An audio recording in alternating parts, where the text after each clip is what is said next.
I have to believe that I am. I've been given this opportunity. I worked for the opportunity, and I have to take advantage of what I have. August 10th, 2026, a Monday.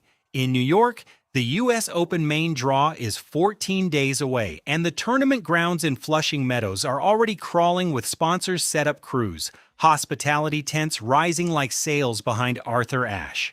In Melbourne, it's the dead middle of the Australian winter, Rod Laver Arena is dark, and the next Australian Open is 5 months away. Between those two cities, between a tournament that hasn't started and a tournament that's already over, a press release goes out from Marriott's Asia Pacific office. It's short. It doesn't lead with a dollar figure. It doesn't announce a contract length. It's just a massive deal for me personally. It's a big jump. I've worked really hard. It says one thing clearly. Alex Eala is now the face of Marriott Bonvoy's Tennis the World campaign for Asia Pacific, excluding China, 10 days before the U.S. Open, not 10 days after. And that is the detail that ought to stop you, because the entire sports marketing industry is built on the opposite instinct. The industry waits. The industry signs the winner. The industry watches the slam, sees the trophy lift, then opens the checkbook. Marriott did not do that. Marriott moved early, and when a company that size moves early on a 20-year-old ranked 20th in the world, the interesting question isn't how much did she get paid. The interesting question is, what did Marriott see that the rest of the market hadn't priced in yet? That's what this video is about, not the deal, the timing of the deal, because a lot of coverage right now is treating this like any other sponsorship story. Famous player, famous brand, big check, congratulations. And I understand why. That framing is easy, it fits the algorithm, but it misses what actually happened here, and it misses it in a way that matters if you want to understand where Alex Eala's career is going over the next 3 years, not the next 3 weeks. The reason the signing date matters more than the signing amount is that timing is the one thing a sports marketing deal cannot fake. Everything else, the number, the length, the perks, can be negotiated, papered over, spun in a press release. Timing is a decision. Timing is a bet. And Marriott's bet was placed at a very specific moment for very specific reasons. And if you understand those reasons, you understand something about Eala's real market value that no one is talking about yet. Before we get there, if you're new to this channel, I go deep on WTA storylines, especially the ones the mainstream tennis press glosses over. Consider subscribing. It helps this kind of long-form reporting keep existing. Quick grounding for anyone who's arriving to the Eala story late. Alex Eala is a 20-year-old professional tennis player from the Philippines. She turned pro in 2020, spent her development years at the Rafa Nadal Academy in Mallorca, and until this summer was a top 50 player with a small, devoted following and a growing reputation. In the space of about 6 weeks in mid-2026, 3 things happened that changed her category. At Wimbledon, she beat the defending champion Iga Świątek in the 3rd round. A straight sets result, 7-6, 6-2 on center court. That's a match the world watched and did not forget.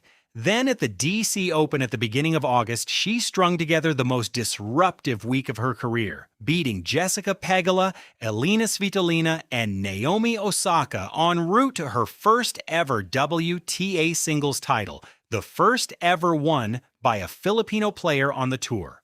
On August 4th, the day after the trophy lift, the WTA rankings updated, and she stood at world number 20, a career high and the highest ranking any Filipino has ever held on either tour. That is the woman Marriott signed 6 days later. Those are the coordinates. Now here is where the story gets strange. Paradox 1.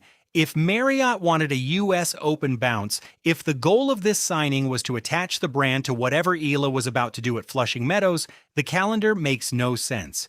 You do not announce your new ambassador 10 days before her slam. You announce her at her slam or after her slam when the highlight package is already cut and the brand can piggyback on the momentum. Every advertising executive who has ever built a media plan around a live sports event knows this. Marriott's own competitors know this, and Marriott did the opposite. They signed her when her most recent result was a 4th-round loss to Belinda Bencic at the Canadian Open, a loss, incidentally, that came in front.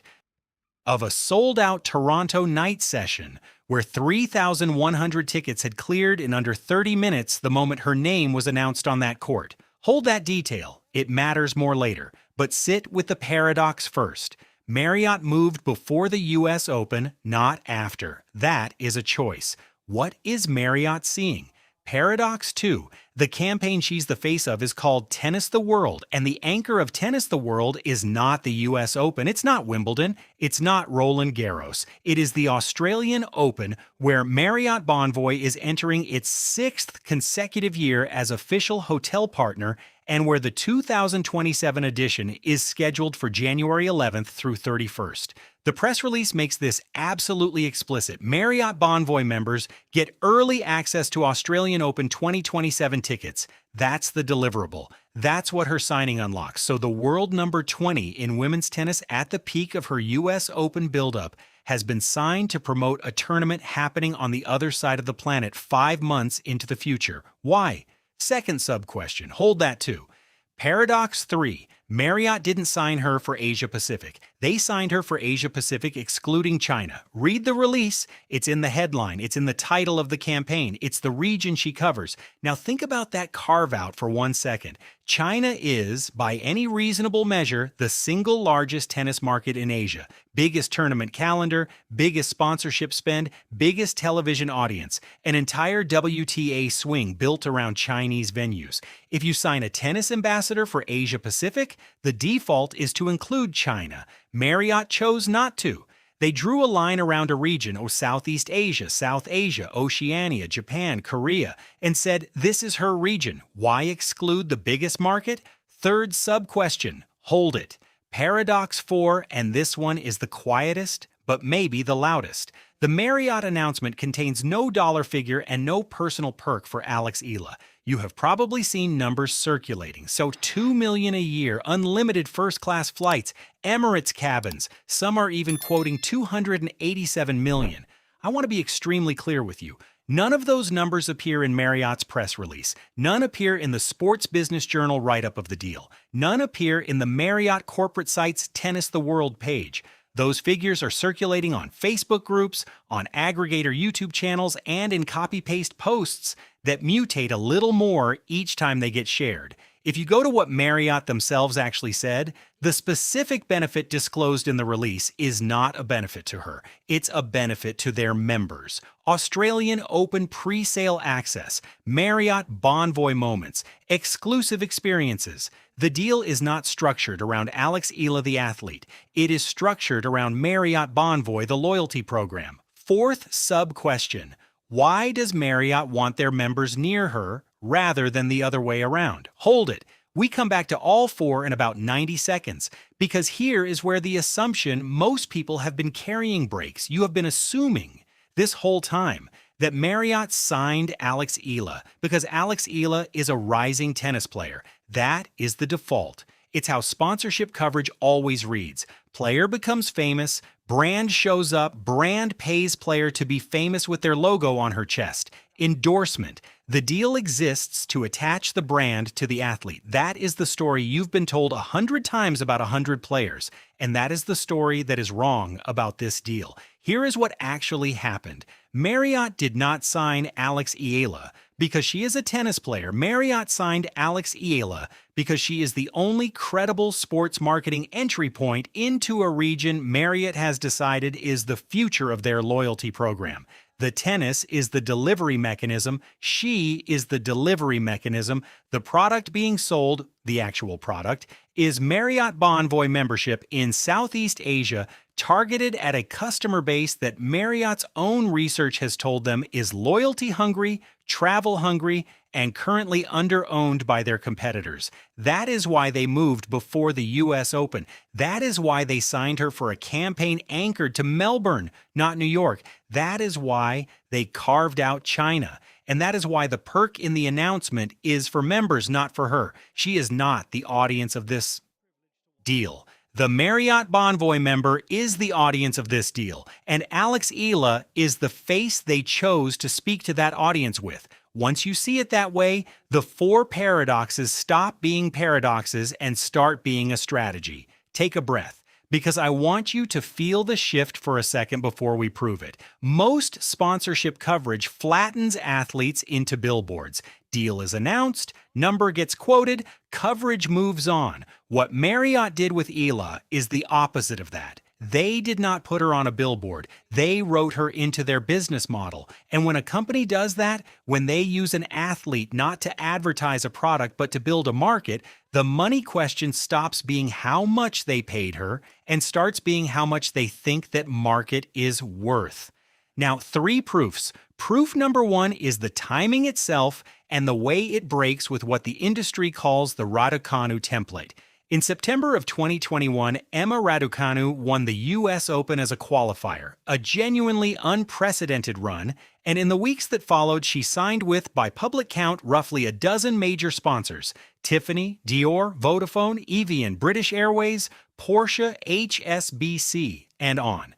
The signings happened after the slam in a rush at post-slam pricing. Marketing writers have picked over that period for 4 years now, and the consensus critique is not that she signed too many deals. It's that she signed them at the top of the market at prices inflated by a single tournament result in a way that made it very hard to sustain the association when her ranking fluctuated. Tennis 365, covering the Eala Marriott announcement, explicitly drew this comparison. The phrase they used was, "echoes of Emma Raducanu's rush." Marriott moved before Eala's U.S. Open. That is not a coincidence. That is a company that has read the Raducanu case study and chosen the opposite side of the trade. Sign her at number 20, not number 2. Sign her before the slam run pricing kicks in. Sign her as a market bet, not a momentum bet. You cannot fake that decision. That decision is on the calendar. Proof number 2 is the language Marriott used. The release quotes John Toomey, Marriott's chief commercial officer for the Asia-Pacific region, excluding China. If you read a lot of sponsorship announcements, I have, and I don't recommend it, you learn to listen for what the executive actually says the athlete represents, because that is the part that isn't marketing copy. That is the part that reveals the strategy. Read what Toomey said. He said Alex embodies what Marriott Bonvoy stands for. He said she is authentic. He said she is inspiring, standard. Then this, proudly connected to the region we serve. That's the phrase, not future Grand Slam champion, not the next great player, not any language about tennis achievement at all in the operative sentence. The operative sentence is about the region, about her connection to the region, about the region Marriott serves. This is not sloppy PR writing. Executives at that level do not use those words by accident. Toomey is telling anyone who's listening exactly why she was signed. The tennis is the entry point. The region is the point. And the region, this is worth stating precisely, is the Asia-Pacific market that Marriott has publicly identified as the growth engine of their loyalty program for the next decade. A brief pause between proofs, because proof 3 is where this gets almost startling in how clean it is. If you had asked me to guess whether the market data was going to line up cleanly with the language and the timing, I would have said probably yes, probably fuzzy. It is not fuzzy. It is exact. Proof number 3, the climax of the case. Earlier in 2026, Marriott Bonvoy released their loyalty trends report for the Asia-Pacific region, excluding China, the exact same region Alex Eala was signed to represent, using the exact same regional carve-out language. The report is public. It's on PR Newswire's APAC feed. Here is what it says. 89% of travelers across Asia-Pacific, excluding China, participate in at least one loyalty program. In Vietnam, that number is 96%, 96. Southeast Asia is not a region where loyalty programs are being introduced. It is a region where loyalty programs are already saturated, and where whoever wins the emotional attachment of the traveler wins the next 15 years of business. Marriott has stated in language they themselves published that this region is the ground on which the future of Marriott Bonvoy will be fought. And they signed the 20-year-old Filipino tennis player at world number 20 10 days before her U.S. Open to be their face in that fight. Now put the pieces together. Sign before the slam so the pricing hasn't reset. Sign for a region carved out to match the exact region defined in your own market research. Sign a face who is proudly connected to Southeast Asia specifically, a Filipino from a country in the middle of that map, from a diaspora that spans the exact geographies where Marriott's loyalty data shows the biggest opportunity. Anchor the campaign to the Australian Open because it is the closest slam to Southeast Asia by flight time, by time zone, by everything. And structure the deal so that the deliverable, Australian Open 2027 presale, is a member benefit, meaning every time an Asia-Pacific traveler wants to see Alex Eala play the slam nearest to them, they sign up for Marriott Bonvoy. That is not a sponsorship. That is a customer acquisition funnel with a tennis player at the top of it. And it explains in one sentence every single one of the 4 paradoxes we started with. Let me sit with that for a moment. Because it's easy in a video like this to make the strategy sound cynical, the athlete as instrument, the deal as funnel, and I don't think it is, actually.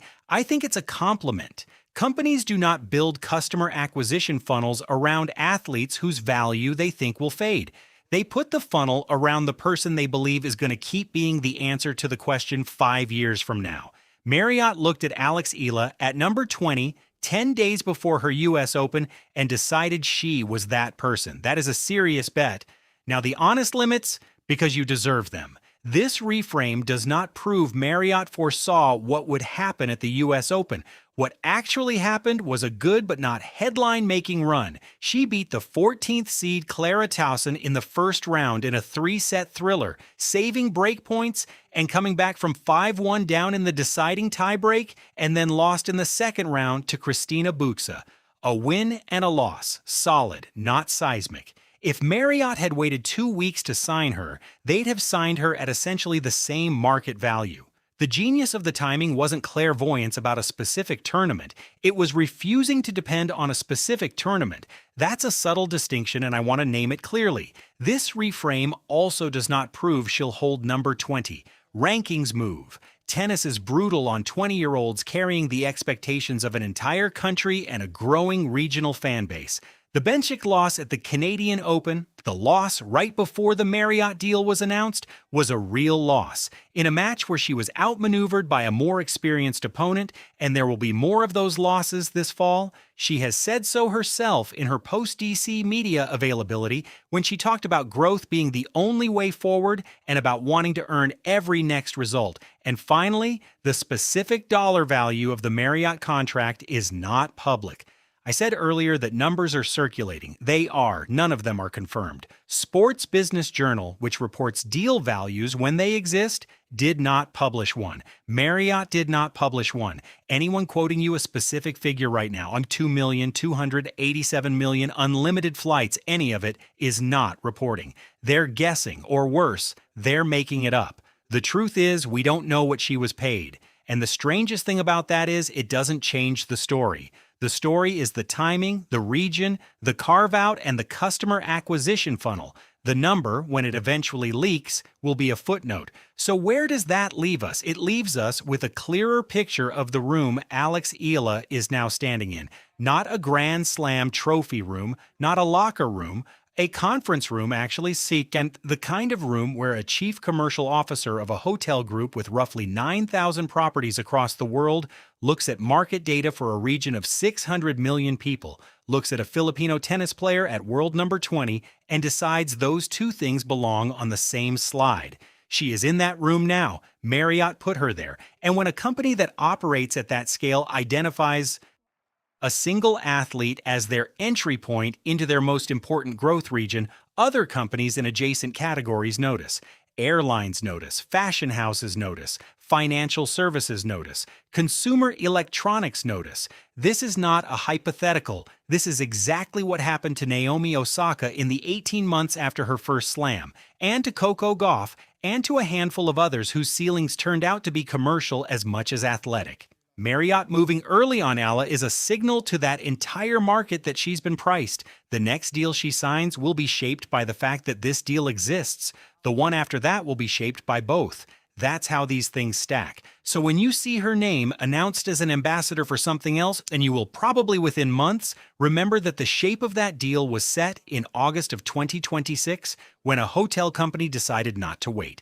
And when you next watch her walk out onto a night session court in a city that isn't hers and the tickets sold out in half an hour, remember that Toronto detail from earlier. 3,100 seats cleared in under 30 minutes. Marriott saw that number too. Marriott saw the room she was walking into, and Marriott chose to be in the room with her before anyone else made the same choice. That's the story, not the money, the company she keeps now. If this reframe changed how you're thinking about the deal, tell me in the comments. Do you think the next major brand that signs her waits for a slam result or moves early the way Marriott did? I read the comments on these. I want to know how you're reading this. Subscribe if you haven't, because the next chapter of this story, whichever brand goes second, is coming and we'll cover it here first. Thanks for watching.